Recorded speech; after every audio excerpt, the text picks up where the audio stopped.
അവർക്ക് ഉണ്ടായി വന്നിരിക്കുന്നത്. അങ്ങനെ അവർ വയറ് നിറയെ കഞ്ഞി കുടിച്ചു. വല്ലാത്തൊരു ക്ഷീണം, ഞാൻ ഒന്ന് കിടക്കട്ടെ. ശരി എന്ന് പറഞ്ഞു. അങ്ങനെ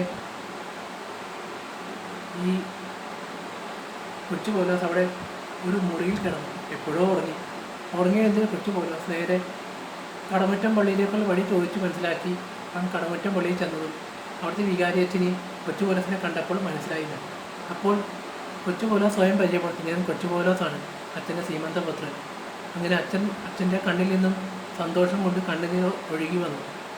അവനെ കെട്ടിപ്പിടിച്ച് കരഞ്ഞതും തങ്ങൾ ഒരുപാട് നൽകി.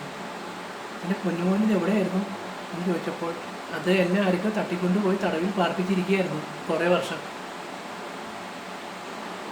എങ്ങനെയോ അവിടെ നിന്ന് രക്ഷപ്പെട്ടത്, ഭാഗ്യം കൊണ്ടാണ് ഞാൻ അവിടെ നിന്ന് രക്ഷപ്പെട്ടത്.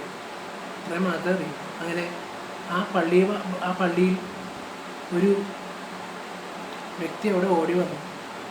അവിടെ കുറച്ച് രാക്ഷസ രൂപത്തെ പോലെയുള്ള കുറച്ച് സാത്തന്മാർ അവിടെ വന്ന് പള്ളി ആക്രമിക്കും. അങ്ങനെ കൊച്ചു പൗലോസ് നേരെ പോയി ആ പള്ളിയിൽ ചെന്നു. തന്നെ പിടിച്ചുകൊണ്ട് പോകാനാണ് വന്നിരിക്കുന്നതെന്ന് അവർക്ക് കൊച്ചു പൗലോസിന് മനസ്സിലായി. കൊച്ചു പൗലോസ് തൻ്റെ മന്ത്രശക്തി ഉപയോഗിച്ച് അവരെ തുരുത്തി ഓടിച്ചു. അങ്ങനെ 4 പേരും എല്ലാവരും പേടിച്ചോടിയെങ്കിലും